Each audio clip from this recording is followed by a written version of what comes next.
सभी को नमस्कार।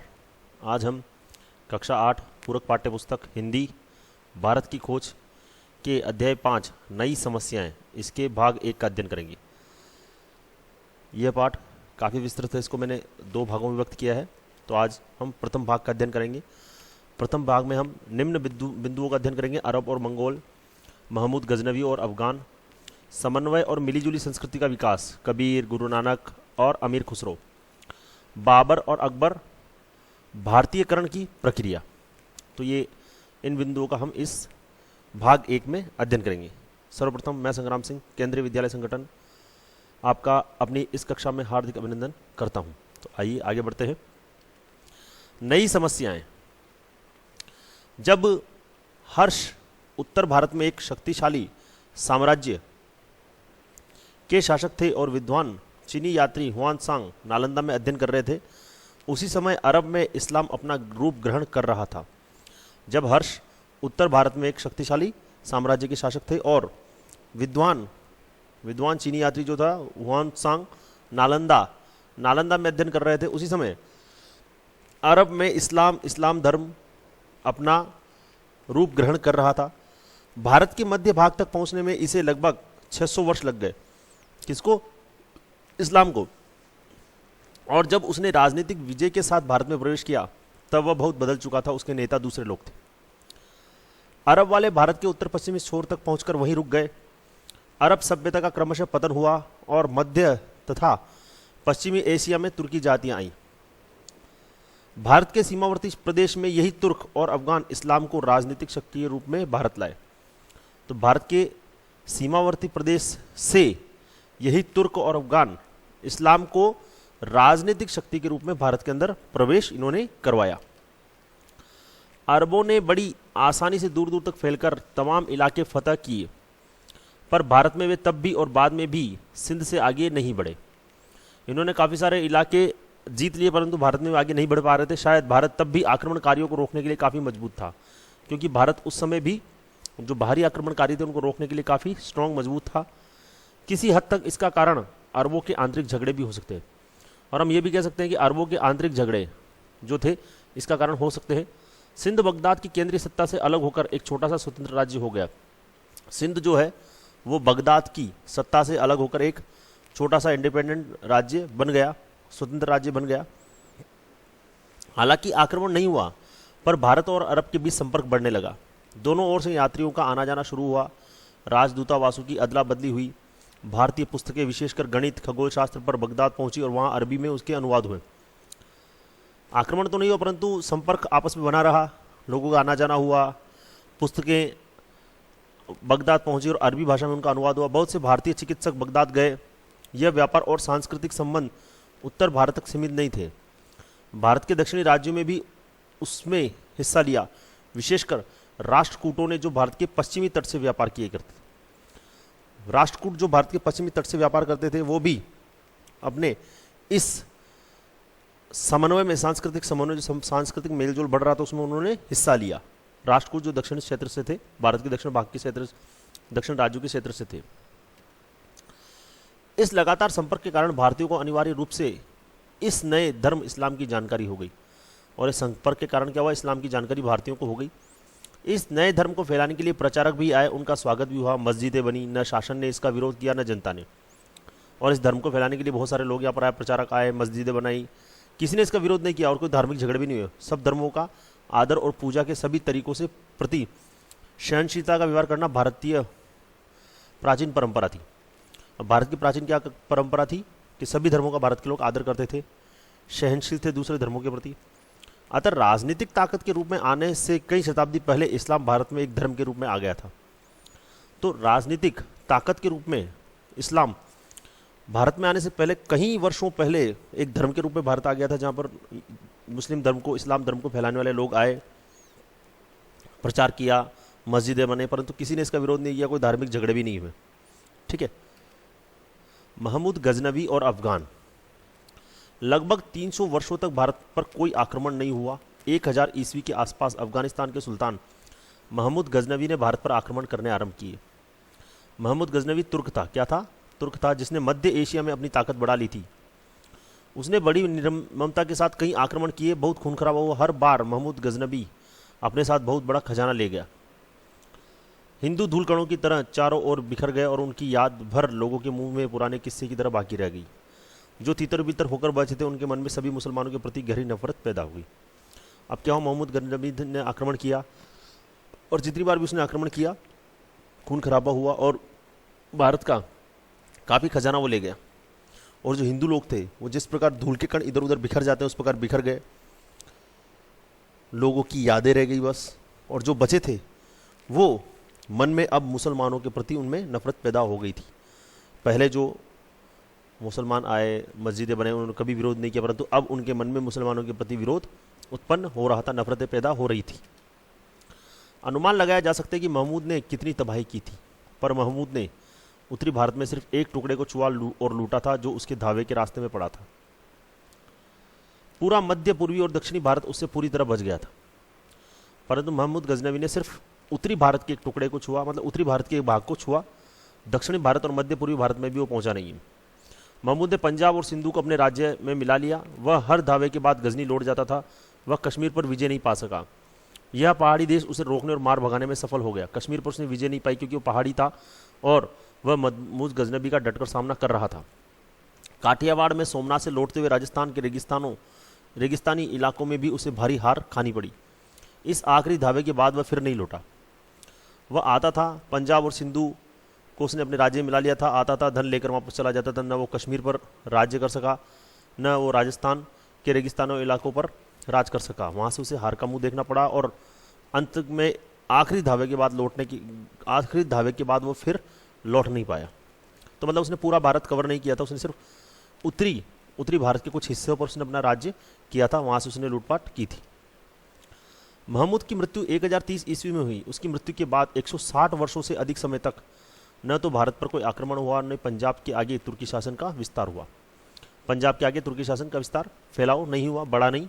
इसके बाद शहाबुद्दीन गोरी नाम के एक अफगान ने गजनी पर कब्जा कर लिया और गजनवी साम्राज्य का अंत हो गया। इसके बाद क्या हुआ, शहाबुद्दीन गोरी नामक जो एक अफगान था उसने गजनी पर कब्जा कर लिया और गजनवी, महमूद गजनवी का जो शासन था वो अंत हो गया। उसने पहले लाहौर पर धावा किया और फिर दिल्ली पर। दिल्ली के राजा पृथ्वीराज चौहान ने उसे पूरी तरह पराजित कर दिया। किसको?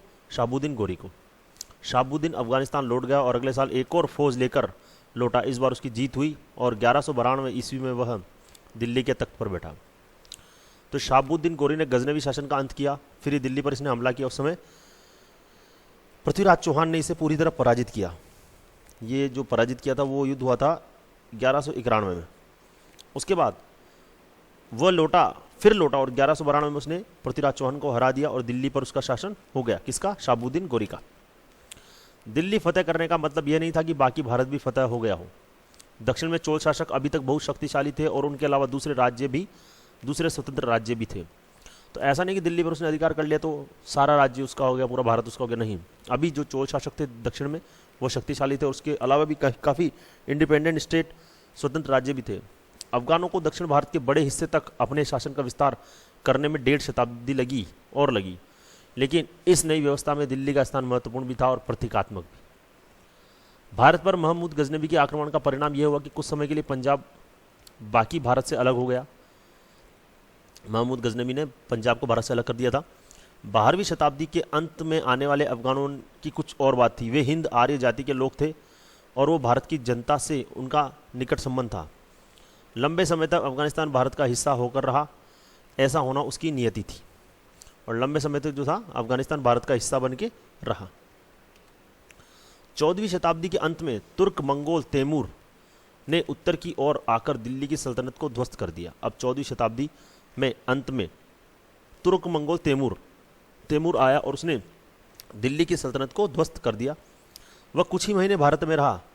वह दिल्ली आया और लौट गया, पर जिस रास्ते में वो आया उसे उसने वीरान कर दिया। मतलब जहाँ से भी वो निकलता था उसे वो उजाड़ वीरान करके निकलता था, ध्वस्त करके निकलता था।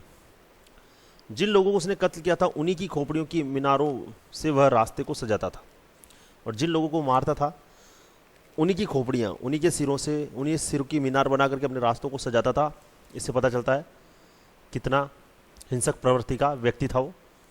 दिल्ली खुद मुर्दों का शहर बन गई। सौभाग्य से वह बहुत आगे नहीं बढ़ा और पंजाब के कुछ हिस्सों और दिल्ली को ही भयानक विपत्ति झेलनी पड़ी। भारत का सौभाग्य यह था कि वो आगे नहीं बढ़ा और पंजाब के कुछ हिस्से, दिल्ली, इनको ही भयानक विपत्ति झेलनी पड़ी। दिल्ली को मौत की नींद से उठने में कई वर्ष लग गए। जागने पर वह इस विशाल साम्राज्य की राजधानी नहीं रही। अब क्या है, दिल्ली जो महत्वपूर्ण थी भारतीय राजनीति में उस समय, वह अब राजधानी नहीं रही। तैमूर के हमले ने साम्राज्य को तोड़ दिया। उसके खंडरों पर दक्षिण में कई राज्य उठ खड़े हुए। इससे बहुत पहले 14वीं शताब्दी के आरंभ में 2 बड़े राज्य कायम हुए थे, गुलबर्ग जो बहमनी राज्य के नाम से प्रसिद्ध था और विजयनगर का हिंदू राज्य। दिल्ली की तबाही के बाद उत्तरी भारत कमजोर पड़कर टुकड़ों में बढ़ गया। दक्षिणी भारत की स्थिति बेहतर थी। अब जो भी आक्रमण होते थे उत्तरी भारत पर होते थे तो उसकी स्थिति पूरी तरह से टूट चुकी थी, परंतु दक्षिण भारत की स्थिति अभी बेहतर थी। वहाँ के राज्यों में सबसे बड़ी और शक्तिशाली रियासत विजयनगर थी। दक्षिण भारत की शक्तिशाली रियासत कौन सी थी? विजयनगर। इस रियासत और नगर ने उत्तर के बहुत से हिंदू शरणार्थियों को आकर्षित किया। उपलब्ध वृत्तांतों प्रमाणों से पता चलता है कि शहर बहुत समृद्ध और सुंदर था। कौन सा? विजयनगर। जब दक्षिण में विजयनगर तरक्की कर रहा था उस समय उत्तर की पहाड़ियों से होकर एक और हमलावर दिल्ली के पास पानीपत के प्रसिद्ध मैदान में आया। उसने 1526 ईस्वी में दिल्ली के सिंहासन को जीत लिया। मध्य एशिया के तैमूर वंश का यह तुर्क मंगोल बाबर था। और जब विजयनगर तरक्की कर रहा था उस समय जो बाबर आया और इसने दिल्ली के सिंहासन को जीत लिया। कौन है? बाबर आया और 1526 में इसने दिल्ली के सिंहासन को जीत लिया और भारत में मुगल साम्राज्य की नींव उसी ने डाली। अब यह कह सकते हैं कि भारत में जो मुगल साम्राज्य का अस्तित्व नींव जो थी वो किसने डाली थी? बाबर ने। कौन से सन में आया वो? 1526 में उसने दिल्ली के सिंहासन पर अधिकार कर लिया। अब है समन्वय और मिलीजुली संस्कृति का विकास। इसमें आएगा कबीर, गुरु नानक, अमीर खुसरो। समन्वय, एक दूसरे से मेलजोल, अलग अलग संस्कृतियों का मिलाजुला असर।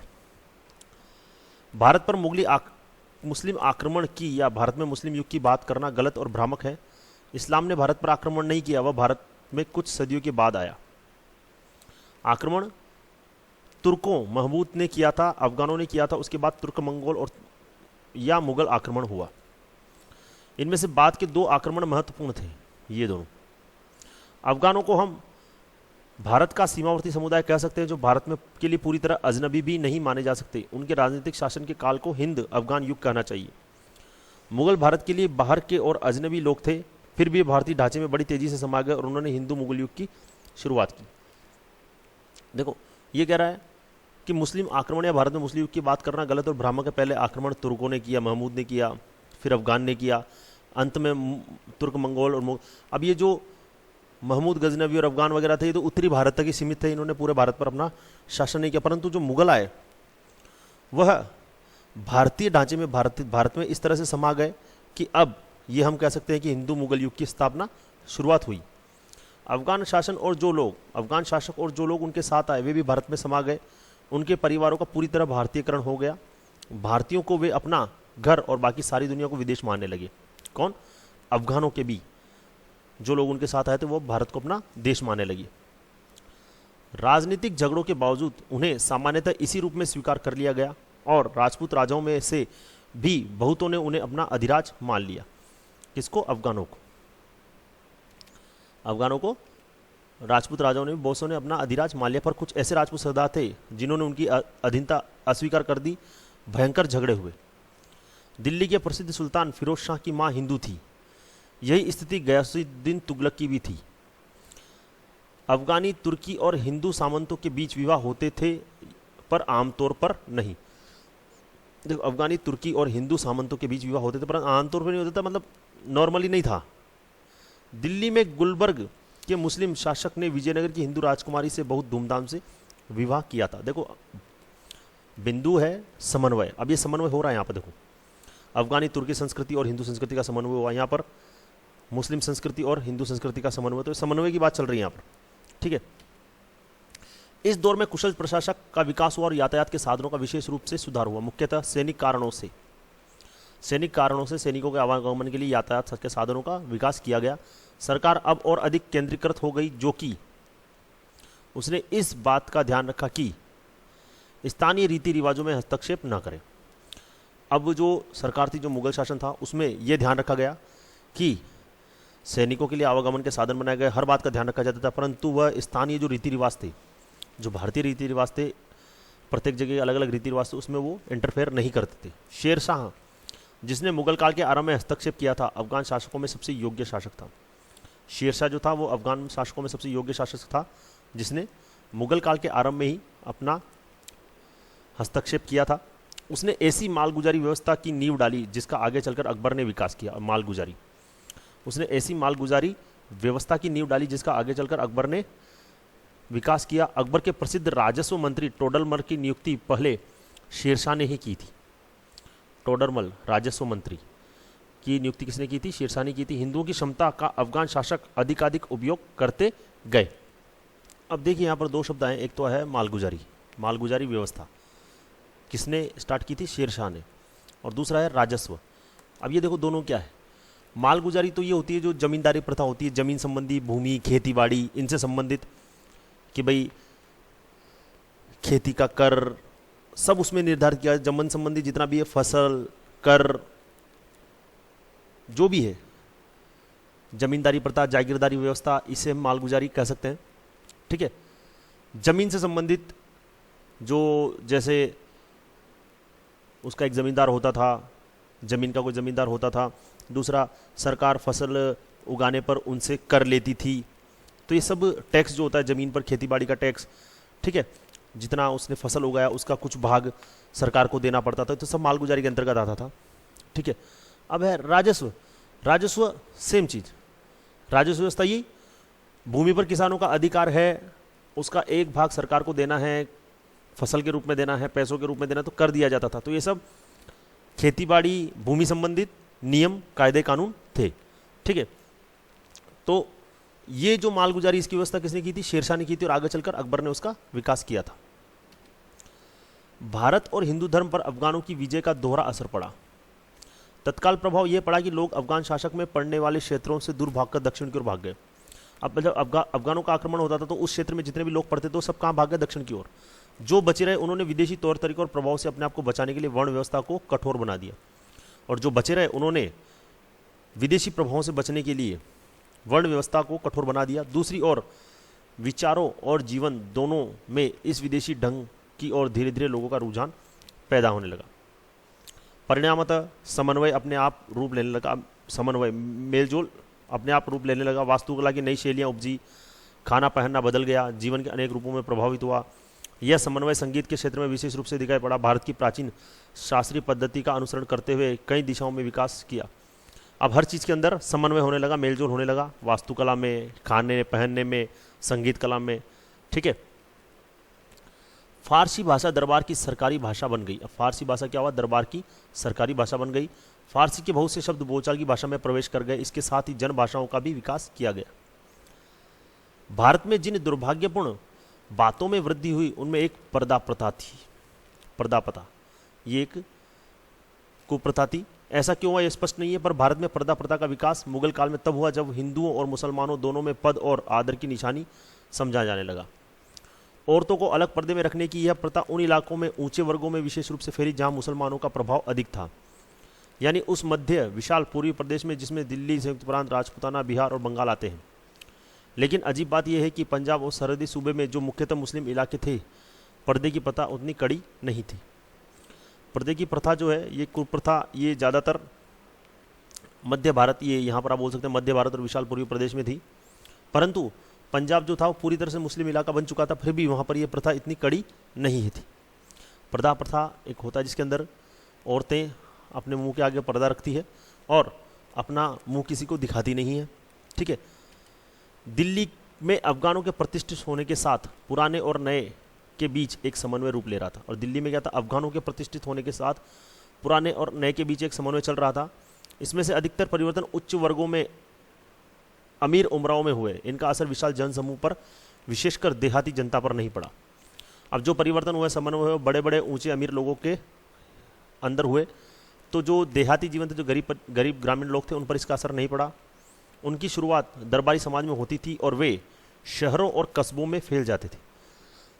इस तरह उत्तरी भारत में दिल्ली और संयुक्त प्रांत इसके केंद्र बने। उत्तर भारत में दिल्ली और संयुक्त प्रांत इसके केंद्र बने, ठीक उसी तरह जैसे ये पुरानी आर्य संस्कृति का केंद्र रहे हैं। पर इस आर्य संस्कृति का एक बड़ा हिस्सा दक्षिण की ओर खिसक गया, जो हिंदू रूढ़िवादिता का गढ़ बन गया। कौन सा हिस्सा? दक्षिण का हिस्सा। आर्य संस्कृति का कुछ हिस्सा किधर चला गया? दक्षिण की ओर चला गया, जो हिंदू रूढ़िवादिता का गढ़ बन गया। जब तैमूर के हमले से दिल्ली की सल्तनत कमजोर हो गई तो जौनपुर में एक छोटी सी मुस्लिम रियासत खड़ी हुई।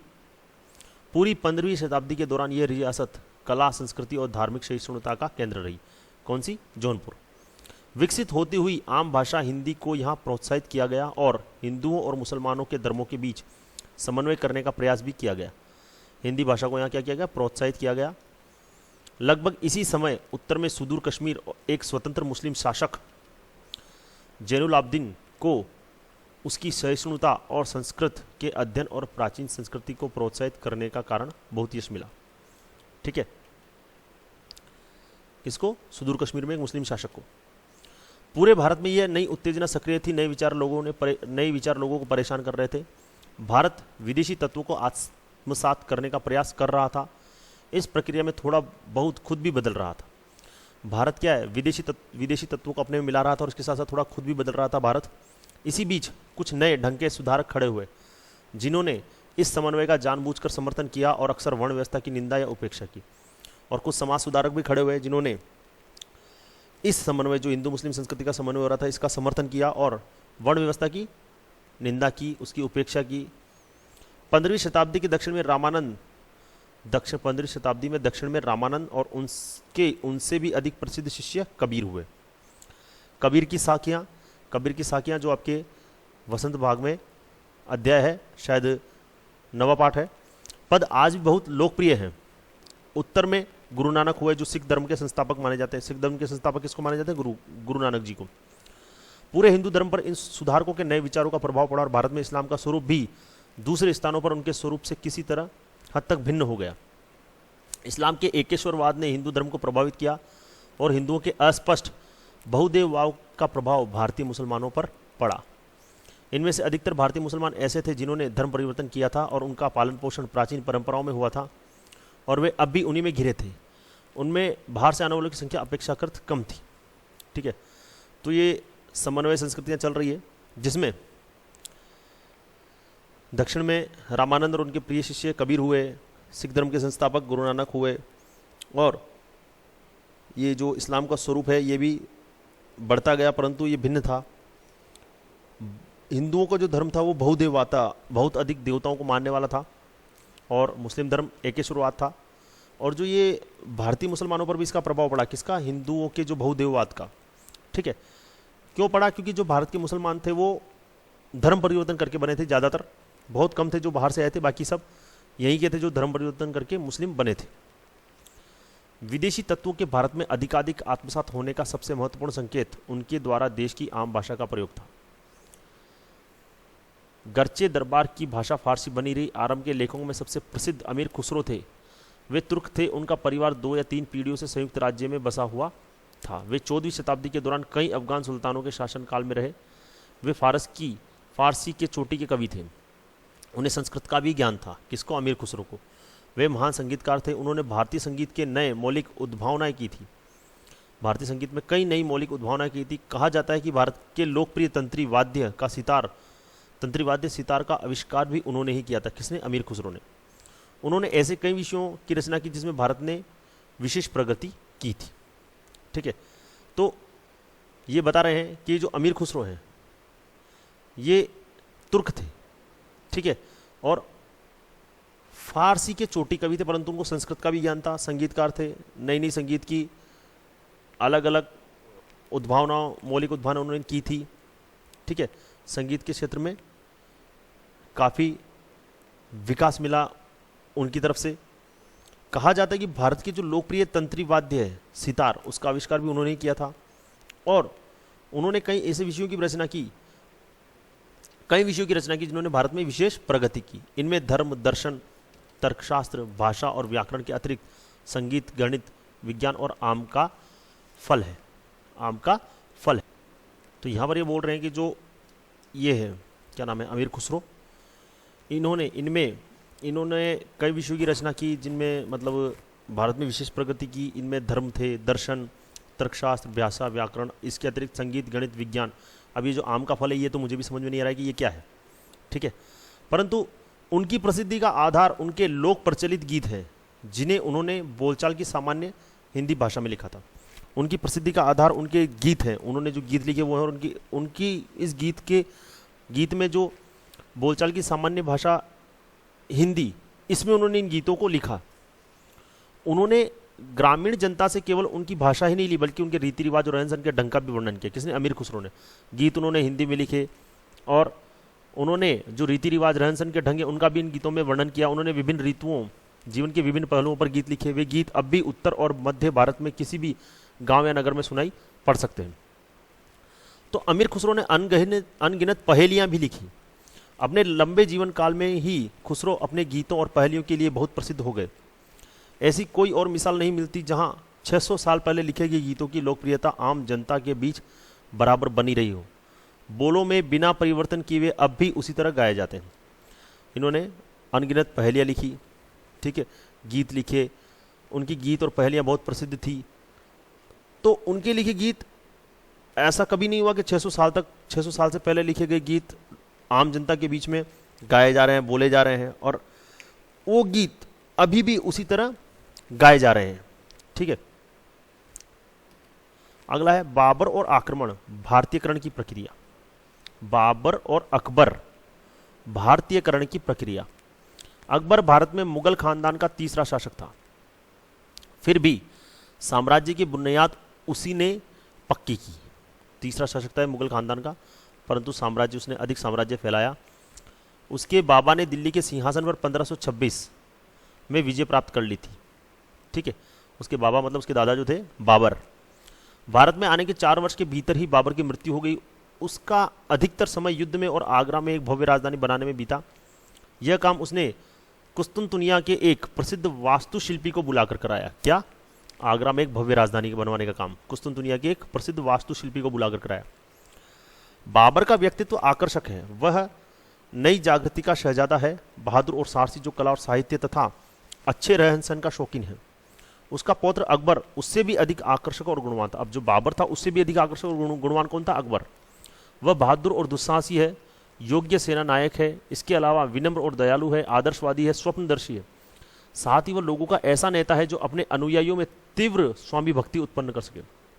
ऐसा नेता था जो लोगों के अंदर स्वामी भक्ति उत्पन्न करवा देता था। वह लोगों के दिल और दिमाग पर विजय हासिल करना चाहता था। कौन? अकबर। अखंड भारत का सपना, पुराना सपना उसने फिर आकार लेने लगा। ऐसा भारत जो केवल राजनीतिक दृष्टि से एक राज्य न हो बल्कि जिसकी जनता परस्पर सहद संबद्ध हो, आपस में मिली जुली रहे एक दूसरे से। 1556 ईस्वी के आरंभ होने वाले लंबे शासन काल के लगभग 50 वर्ष के दौरान वह बराबर इसी लक्ष्य की पूर्ति की कोशिश करता रहा, अखंड भारत बनाने की कोशिश में। बहुत से स्वाभिमानी राजपूत सरदारों को उसने अपनी ओर मिला लिया। उसने एक राजपूत राजकुमारी से शादी की। उसका बेटा वारिस जहांगीर भी इस तरह आधा मुगल और आधा हिंदू राजपूत था। जहांगीर जो था वह भी आधा हिंदू और आधा मुगल, क्योंकि उसके पिताजी तो अकबर मुस्लिम थे, परंतु उसकी माता, पिता तो अकबर मुस्लिम था, उसकी माता हरका भाई, जिसे जोधा भाई भी कहा जाता है। हालांकि ऐतिहासिक प्रमाण पूरी तरह से स्पष्ट नहीं है, परंतु फिर भी ऐसा कहा गया कि उसकी माता हिंदू थी, जिनका नाम हरका भाई, जोधा भाई, और उनका उर्दू नाम मरियम उज जमानी ऐसा कहा जाता है। तो ये इसमें कहा गया है कि अकबर और मुस्लिम शासक थे और उन जहांगीर की जो माता थी वो हिंदू थी, तो उसे आधा मुगल और आधा हिंदू राजपूत कहा गया है। जहांगीर का बेटा शाहजहां भी राजपूत माँ का बेटा था, इसलिए यह तुर्क मंगोल वंश या तुर्क या मंगोल होने की अपेक्षा कहीं अधिक भारतीय था। तो इसे आप तुर्क मंगोल नहीं कह सकते, इसे तुर्क या मंगोल होने की अपेक्षा यह अधिक भारतीय था, क्योंकि इसमें समन्वय संस्कृति थी। हिंदू और मुस्लिम विवाह द्वारा समन्वय हो रहा था, ठीक है। जहांगीर की माँ हिंदू थी, पिता मुस्लिम थे। शाहजहां की माँ हिंदू थी, पिता मुस्लिम थे, ठीक है। तो इसे आप तुर्क मंगोल नहीं कह सकते, इसे आप कहीं अधिक भारतीय कहेंगे। राजपूत घरानों से संबंध बनाने से उसका साम्राज्य अधिक मजबूत हुआ। किसका? अकबर का। इस मुगल राजपूत सहयोग ने जो बाद के शासकों के शासन में भी इसी तरह चलता रहा, केवल सरकार, प्रशासन और सेना को ही नहीं, कला, संस्कृति और रहन सहन को भी प्रभावित किया। ये जो आप बोल रहे हैं कि मुगल शासक और हिंदुओं के साथ मिलकर बड़े बड़े राजघरानों के साथ, राजपूत राजाओं की बेटियों के साथ विवाह करके उसका साम्राज्य मजबूत हुआ, और इससे केवल सरकार और प्रशासन ही मजबूत नहीं हुआ, कला, संस्कृति और रहन सहन भी प्रभावित हुआ। पर अकबर को राजपूताना में मेवाड़ के राणा प्रताप की अभिमानी और अदम्य आत्मा का दमन करने में सफलता नहीं मिली। इतना सब होने के बाद भी वो मेवाड़ के राजा राणा प्रताप को हरा नहीं पाया। राणा प्रताप ने एक ऐसे व्यक्ति से, जिसे वह विदेशी विजेता समझता था, औपचारिक संबंध जोड़ने की बजाय जंगलों में मारे मारे फिरना बेहतर समझा, और राणा प्रताप ने इस अकबर से संबंध स्थापित करने की अपेक्षा जंगलों में फिरना बेहतर समझा। अकबर ने अपने चारों ओर अत्यंत प्रतिभाशाली लोगों का समुदाय इकट्ठा किया था, जो उसके आदर्शों के प्रति समर्पित थे। इन लोगों में फैजी, अबुल फजल के नाम के 2 मशहूर भाई, बीरबल, राजा मानसिंह, अब्दुल रहीम खाना शामिल थे। उनमें एक ऐसे समन्वित धर्म की शुरुआत करने का प्रयत्न किया जो सबको मान्य हो। स्वयं अकबर निश्चित रूप से हिंदुओं में उतना ही लोकप्रिय था जितने मुसलमानों में। मुगल वंश भारत में इस तरह स्थापित हुआ जैसे वह भारत का अपना वंश। इसने क्या कर रखा था, अकबर ने अपने जो इसके दरबारी रत्न थे उसमें काफ़ी सारी प्रतिभाशाली लोगों को उसने इकट्ठा कर रखा था, उसमें हिंदू भी थे, मुस्लिम भी थे। तो एक समन्वित धर्म की उसने शुरुआत की, और यह जो अकबर था वो मुस्लिमों में नहीं, हिंदुओं में भी लोकप्रिय था। तो मुगल वंश भारत में इस तरह स्थापित हुआ जैसे वो भारत का ही अपना वंश हो। किस काल में? अकबर के काल में। तो ये नई समस्याएं जो हैं, भारत की खोज पाठ्यपुस्तक का 5वां पाठ, इसका प्रथम भाग यहीं पर समाप्त होता है। इसी वीडियो के डिस्क्रिप्शन में आपको द्वितीय भाग का भी लिंक मिलेगा, वहाँ से आप द्वितीय भाग को भी देखिए और पूरा पाठ को अच्छे से समझ सकते हैं। आशा करता हूँ आपको मेरा ये वीडियो पसंद आया होगा। आज के लिए बस इतना ही। धन्यवाद। आपका दिन मंगलमय हो।